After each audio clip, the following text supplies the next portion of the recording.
Zero. And right now, we're going to move back into our next segment of the show, which will give you even more to talk about out there. Back in 2023, Harris County Office of Sustainability teamed up with the Coalition for Environment, Equity, and Resilience, or CEER, to develop the Climate Justice Plan for Harris County. The Climate Justice Plan, which Harris County Commissioners voted to adopt earlier this month, will tackle climate change from a variety of angles: clean air, clean water, flood resistance, and infrastructure. To tell us more, we welcome Lisa Lynn, the Director of the Harris County Office of Sustainability. Hello, Lisa. Hello.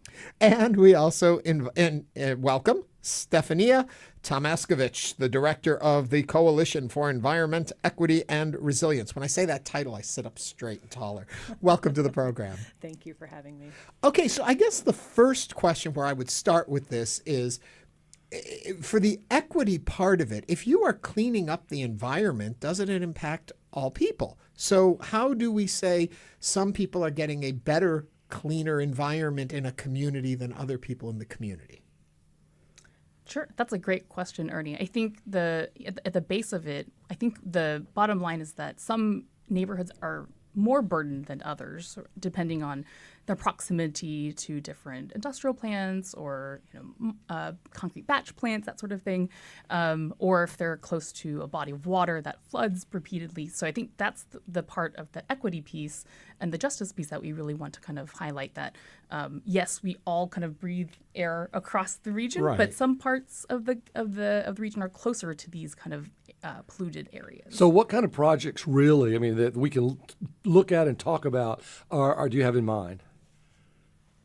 Yeah, well, I think one of the things we want to talk about is a little bit about how this plan came about, because this is a little bit different than a lot of other planning processes. And with our partnership on this, we really wanted to do an extensive community engagement process to really touch in with residents, especially residents who are impacted by pollution and by extreme weather, by climate issues in Harris County. And so what we did was we started this project back in 2023. We held a number of community meetings to really outline the vision and values for this process. And then along the way, we've integrated more and more community members into the process of helping to identify the major buckets of work. So there's really 5 pillars to the plan that include economy, ecology, infrastructure, community, and culture. And then really outline the specific actions, which I think you're asking about here, right? And what we see, there's a lot of things that people want to see. Some of these are very long-term actions and things that will take some time and a lot of coordination and cooperation. But then I think there's also things that are really targeted for the near term. Yeah, and I think there's also kind of a range of some ideas being very concrete and things that we can actually start on even this year. So one example might be, reducing the cost of solar for area households, and we're actually partnering with SUN, the Solar United Neighbors kind of nonprofit, to bring down the cost of solar on rooftops. But then there's also other ones where it's like, how do we organize internally at the county and work with community partners like CEER and bring up those successful models of initiatives that have happened on the ground and bring them into the county and learn about how to replicate that and share those stories across How is this program different from what we've had in place before? What's the new innovation in this new approach? We haven't had a plan this robust and this holistic at the county before that focuses on not just climate, but also transparency and accountability, resilience from many types of infrastructure types, right? So from the grid, we heard a lot about grid resilience in our meetings last year. We point to the Flood Control District's flood resilience plan. So there's that big infrastructure kind of planning process that's underway. Even clean water and access to clean water and mobility options and transportation options. So Yeah, and so it says that you guys are tackling climate change from a variety of angles, and we've heard all of those angles. But whenever you're trying to tackle so much, how do you prioritize? Clean air, clean water, flood resilience, infrastructure. When you're looking at Harris County, when you pinpoint, what are you saying? Yes, people need these things, because that's a lot to cover. right? How are you effective in that? Yeah, definitely. So in the plan, there are 70 kind of near-term or 5-year actions, but then even within that 70 list, we have 21 early actions. So between what we're doing currently at the county and what community partners are doing, and again, this plan is not just county government implementing, right? We are really leaning on our partners in the community, other stakeholders across the region to help us kind of bring this plan to life.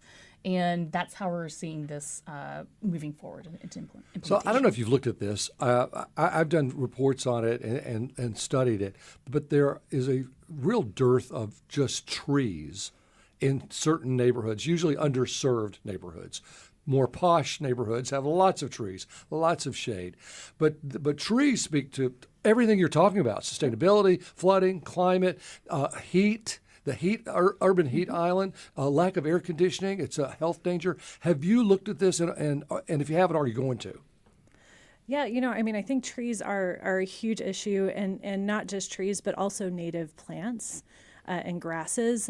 So a lot of people think about trees as one of the major nature-based solutions that we can implement right away to help with exactly what you're talking about, to help protect people in their homes, to help reduce energy bills, to help people who are just walking down the street. I have lived in neighborhoods where some streets have trees, some don't. You just take a walk on a hot summer day and you notice a tremendous difference. 15 degrees. Yes. If you're under a tree. So that is a huge thing that's relatively easy to implement. Right. And so the process, we actually worked with a lot of our partners in some of the local conservation groups, some of the botanical gardens. We spoke with a lot of people who are doing this kind of work and are working on ways that we can address the tree issue, and also native plants, which also help reduce heat, help reduce flooding, all these benefits that you've mentioned. One of the when we were doing our pledge last week, one of the options was people could choose to plant a tree. Right. So hopefully that helped. But there's a lot to be done in that department. You said my favorite buzzword there, flooding. So hard and soft solutions to flooding, meaning, either you build barriers or the ground that can absorb.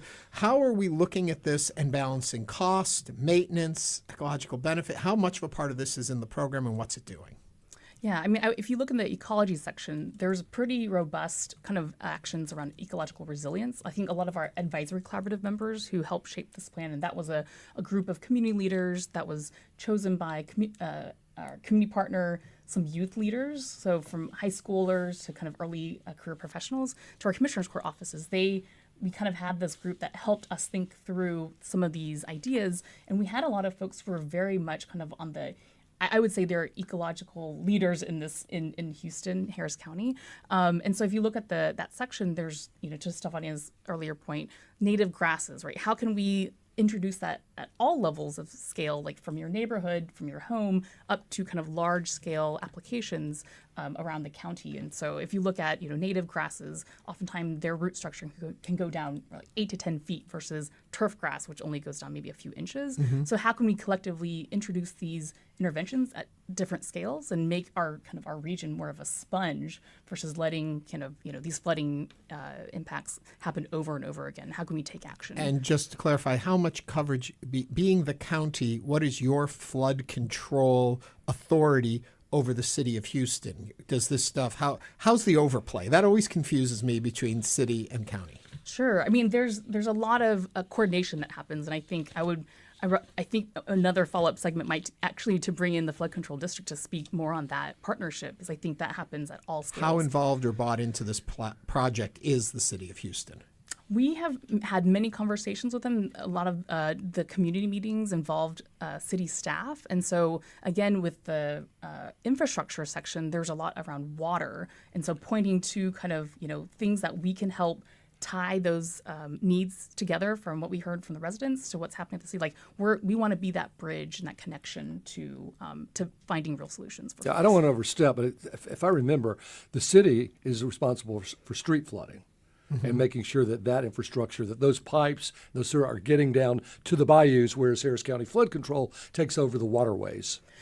Yes, but then also in unencrypted Harris County, right, our engineering department also works on street flooding and drainage issues too. And so there's, again, a lot of coordination that has to happen across scales. In the region. You know, there are still a lot of people that perhaps they're listening to this and they think, you know, climate change, we've been talking about it for a really long time. You know, should our resources really be going towards this? You know, what do you say to people that think plant some trees and we'll be okay? I mean, this is a really big project. So what are your thoughts on that? Yeah, well, first off, I want to say we have been seeing year after year record-breaking heat or other kinds of extreme weather. I mean, Winter Storm Uri was very unexpected for our region, and we see these kind of extreme weather events that both I think are an indicator of some of the climate change that's happening in our region, but also have profound impact on the residents of Harris County. So I think preparing for and trying to mitigate that kind of extreme weather that's been happening is incredibly important. You know, I think we could all name some personal experiences from hurricanes, from Uri, people getting their cars flooded, their pipes bursting, but even just the chronic stress of heat.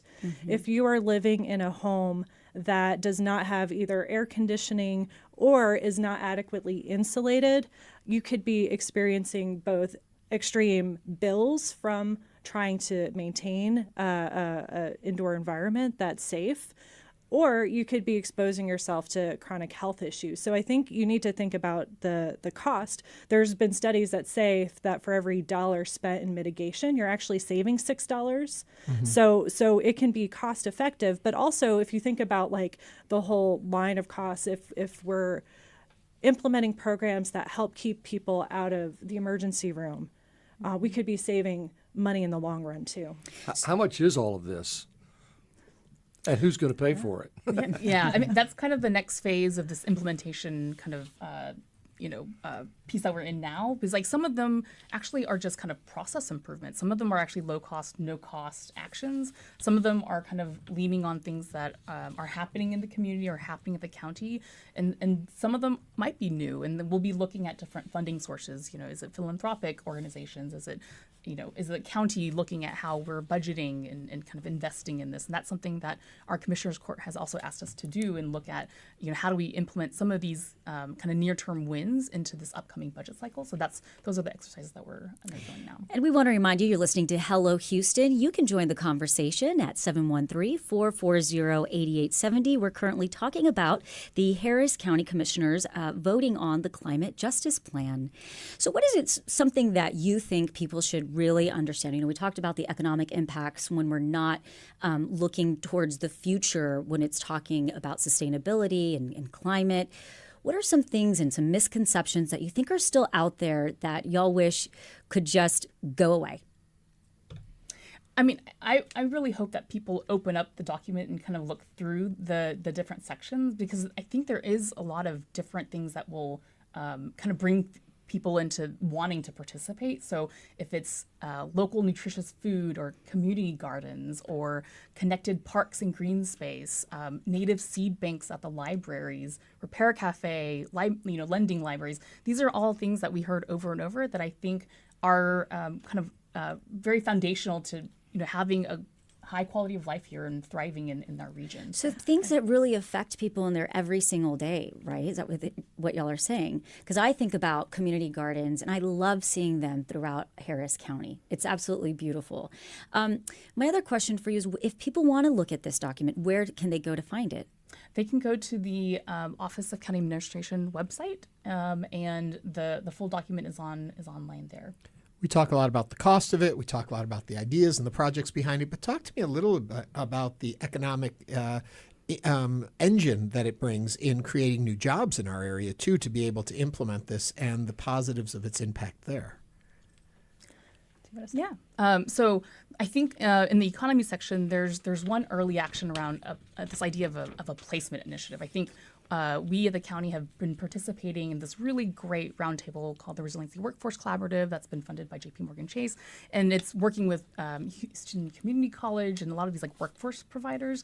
And what we've heard from participating in that is that oftentimes there's a great pipeline, but then where do the upskilled folks kind of end up? And like, where can we as like large employers play into that pipeline and having economic opportunities for folks who want to understand how to get into the clean energy transition space or weatherization or construction, that sort of thing. So we want to explore that and work with other large employers to figure that out. Well, that sounds very exciting.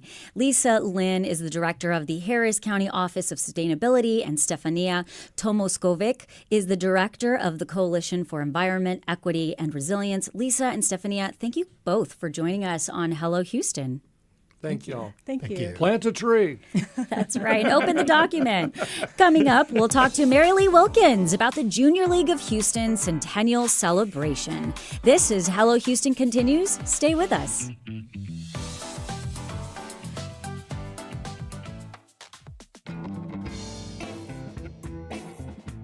I'm Christopher Kimball from Milk Street Radio. There's a hot new trend in beer, and let's just say double IPAs have been replaced by something much lighter. It is literally a pint of beer foam. A long and curious history of beer this week on Milk Street Radio from PRX.